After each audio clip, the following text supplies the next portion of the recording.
What is going on, beautiful people? It is your boy Acesawman. You're back to the video, and today we are going to be doing my official NFL mock draft. As you guys know, I have absolutely elite ball knowledge, so this is going to be a very, very good mock. We're doing no trades in this draft. Trades are super hard to predict, and I really don't want to predict it. But if I do have a spot where I can see a trade happening, I'll talk about it when we go over the pick.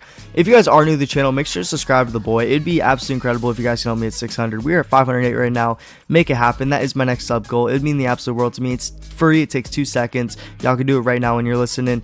It would be awesome, guys. So make sure to do that. Also, make sure to like the video and comment any recommendations or feedback down below. What do you guys want to see next on the channel? Let me know, guys. I do these videos for you guys. I do it to make y'all happy and entertain you guys. So yeah, make sure to let me know what you guys want to see, and I will gladly do it. But besides that, let's get right into this mock, guys. Alright, so before we get into this NFL draft, this has been one of the weirder NFL drafts in my opinion, because the quarterback class, this is not going to be a very, very big quarterback class. Usually there's about 5 quarterbacks taken. In my opinion, there will only be 3 quarterbacks taken in the first round, and we'll go over that when we start off. But first, we have to start off with the number 1 overall pick. The number 1 overall pick is held by the Tennessee Titans, and man, the Tennessee Titans are going to get an absolute gem in the spot. As you see, we have our mock draft up there. The rest is blurred out. We will be doing a couple picks at a time. So first, we have Cam Ward going number 1, Abdul Carter going number 2, Travis Hunter going 3, and Will Campbell going 4. And let me break this down for you guys. Cam Ward going number 1, the best quarterback available. Tennessee, you only get so many chances of being a head coach in the NFL. And I feel like Coach Callahan really swings for the fences here and gets a quarterback. You know, he has not had the best quarterback room. He has Will Levis, and I forget who their backup is, but he needs to certify that, and he needs to get a baller here. And all signs point to Cam Ward. They seem like they're connected. Cam Ward's going number 1. Whether you like it or not, he's the number 1 overall quarterback. Very good quarterback. He's a gamer, in my opinion. He can do whatever. He is a guy that you want to have the ball in his hands when you have the chance to win a game. Super mobile. If I had to give him one weakness, it would be sometimes he can tend to hold on to the ball a little too long and roll out of the pocket. Definitely in the NFL, he might not be able to get away with that like he did in college. Next up, we got Abdul Carter, who is an absolute freak show. My best overall player in the NFL draft. I think the Browns just go best player available. Pair him with Myles Garrett here and hope for the best with a later round quarterback. A guy maybe like a Jalen Milroe, a Tyler, or Will Howard. Someone like that maybe. But they have to go best player available. Get that defense. That defense is going to be absolutely menacing. And that's going to be a very, very scary front 7 for them. Travis Hunter. Obviously, Giants go best player available. He fits the New York market. It's a match made in heaven. They wait another year for a quarterback. They have Russ and Jameis, so they'll be a mediocre team. But I think Travis Hunter will really help that defense, because that defense is not that bad. They have some very solid players. Adding Javon Holland, this defense is going to be very, very nice. Next up, we got Will Campbell at number 4. I like Will Campbell a lot. I think he goes first offensive lineman available. I think they protect Drake May. It was between him and the Missouri offensive lineman. I'm not going to try and butcher his name, Membu, but I like Will Campbell here. The odds have significantly favored him going at this number 4 spot, so we are going to go with the odds. Next up, we have the number 5 overall pick by the Jacksonville Jaguars, and we're going to have Mason Graham. They obviously are in a spot where they go best player available, and they grab the best defensive lineman in the draft, besides Abdul Carter, of course. And man, I'm really excited for Mason Graham. He's an absolute stud, and he will fit in Jacksonville. I like what Jacksonville's building, and I think that he can be a very, very solid piece for them. Coming up next at the 6th spot, we have Shedeur Sanders. It's a match made in heaven again. Vegas, you know, Shedeur has been always wanting to go to Vegas.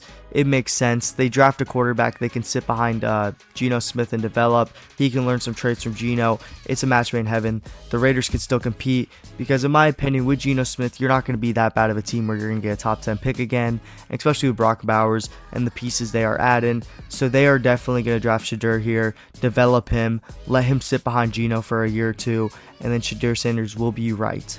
Next up, we have Ahmed Membu. Okay, the reason why this pick is big need for the Jets, obviously, fits what they're looking for, and I think that it's just another match made in heaven. I think they just go best offensive lineman available here. That, or I think that Tech McMillan, you know, that's a guy that could be in play, because losing Devontae Adams, losing a couple receivers, I think Tech McMillan could be a guy in play for them, but I just think they go offensive lineman. Then the Panthers get Tech McMillan here. I like this pick a lot. I think they go best receiver available. They help Bryce Young out. They get him a true wide receiver 1 to pair with Xavier Legette. Very good pick. This Panthers team, in my opinion, is going to be a very, very solid team this year. I don't know if they'll be a playoff team, but I can definitely see them being a playoff team in a year or 2. They are going to be solid. Last year, they competed with a bunch of teams, and if they give Bryce Young some help, this is going to be a very, very fun football team. Next up, we have Shamar Stewart going to the Saints. I honestly think the Saints could trade back in this spot, but I think if they couldn't trade, I think they will just go with the biggest riser in the draft, Shamar Stewart, whose frame is ridiculous. What he did at the combine was absolutely ridiculous. So you add that. I think that they need an edge. Cam Jordan is getting older. They just go defensive line. I think it's just smart. And then the Bears, they're going to go with Ashton Jeanty. If Ashton Jeanty falls to him, I feel like they will take him. Ben Johnson and staff will cook. And I feel like they get a workhorse running back that will fit in with Ben Johnson's scheme. I could also see them going offensive lineman, but I think that if the draft plays out like how it has in this mock, I think they'll just go with Ashton Jeanty. And last but not least, on this side of the draft board, we got the 49ers getting Will Johnson. I was going to say the Will Johnsons, but 49ers going Will Johnson. They lost out on one of their best cornerbacks in free agency, and I feel like they just add to their defense. A cheap guy that has a ton of potential, was hurt last year, didn't really get to showcase his ability, but he was a guy that's talked to as a top 3 player and the best cornerback in all of college football. So Will Johnson is definitely going to be the play here if he is available for San Francisco at number 11. We went over my first 11 picks, and now we're going to go to the mid round. We're just going to show them all right here as you guys see, and I will cover each one of them right here. So at 12, I have Dallas taking Mikael Williams. This is definitely a trade down spot in my opinion. I think a Ted McMillan goes. I don't really know what Dallas needs in this situation, so I just have him take a defensive end. I feel like losing DeMarcus Lawrence and then what's going on with Micah Parsons, why not draft a very, very, very, very developmental defensive end that could end up becoming an all-pro in the future? Makes so much sense. It's a Cowboys move. I'd like Mikael Williams a lot, coming from Georgia. He's played good football, and I think that he could be a very valuable pick. Now, at 13, I have my Miami Dolphins taking Malachi Starks. All right, let's think Malachi Starks fits what the Dolphins need a little more. Nick Awarme, he's more, in my opinion, a little developmental. Like, he didn't show as much as Starks did in college, but his combine testing was absolutely ridiculous. But I just like Starks, and that's why I'm taking him at 13 for the Dolphins. It's between him. I really like Tyler Warren as a guy that the Dolphins could draft. With Mike McDaniel, I wouldn't count it out. He's a very, very insane weapon that would be used a lot. But I just think the Dolphins go defense here. They need it. Next up, Tyler Warren to the Colts. He is Dallas Clark Jr. He is a big body tight end that can play everywhere across the field. He's ridiculous. He's massive frame. Can do it all. Fast. He's going to be up there with Brock Bowers, in my opinion. Him and Brock Bowers are going to run the tight end position for a while. He's a very, very scary weapon, and I'm super excited to see Tyler Warren, and I can't wait to watch him play. I'm really excited. He was one of my favorite players in college. I remember watching him play against USC. That's when I knew he was here, and man, he is just an absolutely ridiculous player.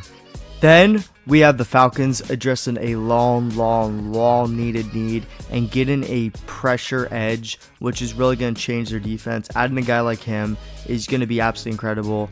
I think that James Pierce Jr. is the pick here. I think him or the guy from North Texas, or Marshall. It's Marshall. But I think that James Pierce Jr. is definitely a stud. He played SEC ball. His pressure rate was ridiculous. He's a guy that you want. Next up, we have the Cardinals taking Derek Harmon. He's going to learn under Calais Campbell, which is probably the best guy to learn from in the NFL, the defensive tackle position. It fits. It matches up. I like this pick a lot. Next up, we have the Bengals taking the best defensive player available and just going Jalen Walker from Georgia. I think that when you look at it, the Bengals are going to need a lot of cheap defensive players on rookie contracts. I think that this adds up. They take him. They go mostly defense in this draft. When you pay a bunch of your players or a bunch of your offensive players money, you're really going to have to be cheap on defense, and they're going to have to hit home with these draft picks. I think Jalen Walker would be a home run draft pick for them.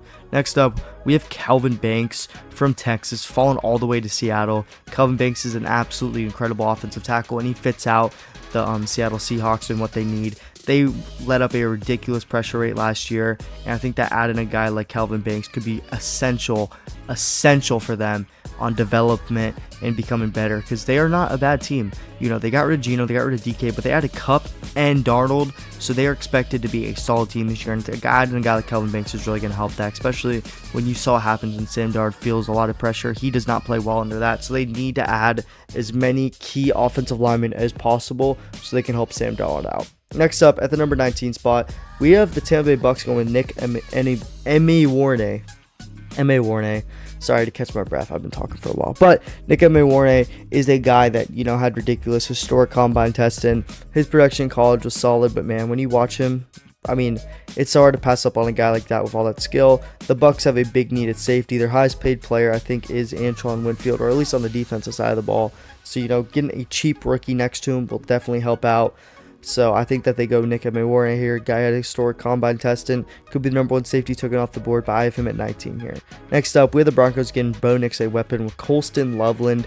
It's between them or him or Matthew Golden for me, but I just think they go tight end. Tight end is definitely a big need for them. And I mean, I could definitely see them trade up with the Cowboys. That's why I said it's a trade up spot. I could see them trading up with the Cowboys and getting Tyler Warren, but I think they go Colston Loveland if we're doing a no trade draft. Next up, biggest pick of the draft in my opinion, Jackson Dart to the Steelers.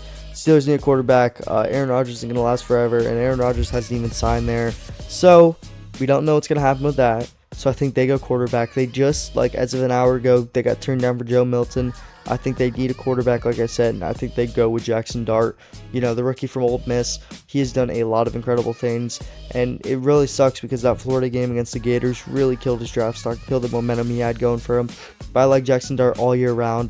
I think it can either be him or Jalen Milroe in this spot, but I just think that Jackson Dart is just the better NFL quarterback for the Steelers and what their offense is. So I think they go Jackson Dart here. Last but not least, we have the 22nd overall pick, Matthew Golden. I think that the Chargers add another receiver to help Justin Herbert out. Quentin Johnson has not been the best receiver for them. Ladd McConkey was absolutely incredible, but I think they had Golden, who had a very, very good combine, who's going to pair well with Ladd and Quentin Johnson, and I think that this could be a very good receiver core. Works with what Jim Harbaugh is trying to do, and I think that the Chargers make a very, very good pick here, and that is going to round out our 22nd pick. So now we have 10 more picks left, and let's go over those right now. Alright, y'all, we have the 23rd overall pick by the Green Bay Packers, and we had them going Kenneth Grant. Kenneth Grant was an absolute stud at Michigan, and pairing him with Kenny Clark is absolutely lethal. They get another stud defensive tackle and really solidify that young defense. The Green Bay Packers are going to be a very, very good team. Let's be honest here. They have a lot of young, good players, so I'm super excited to see them add a guy like Kenneth Grant. I think that's going to help tremendously with that defense. I think the Vikings go secondary. Usually I think they would trade down, but I think they go and they add Trey Amos from Ole Miss. I think they add this guy. I think they need secondary help, and I think that Trey Amos, best player available at that position, and they go with him. Next up, we have a Mika Ibuka going to the Texans. Tank Dell's out for next year. Stephon Diggs left. They have Nico Collins. I think they add a receiver to go with them. Ohio State, CJ Stroud makes too much sense. Emeka Ibuka is going there. Next up, we have Jahad Campbell going to the Rams. It fits the picture of what they're trying to do. They're adding a bunch of young defensive players. Last year they did it with Verse, and now they will do it with Jahad Campbell, who had a very, very good combine and pro day. I think you add this guy, and he's just going to be ridiculous on that defense, and I think this defense is going to get better and better, man. Next up, you had Tyler Booker to the Ravens. Tyler Booker is a need. They need offensive line help. The offensive guards were not very good last year. You had a guy like Booker who's played SEC ball, was very good. I've watched his tape many of times. Very, very good guy. I think that Booker is going to be a stud. I think the Ravens will definitely get a steal here. Next up, we have the Lions going edge here and drafted Nick Sorensen. They need edge help. Hutchinson's coming off a big injury. They've had many injuries on the defensive line. They need all the defensive depth they can get. So they draft Sorensen here, who is a very, very productive edge rusher at Texas A&M. Next up, we have Washington going cornerback. Marshawn Lattimore, who was very injured last year. They need all the secondary help they can get. They got burned a bunch last year, so they go Jahade Brown from the University of Texas.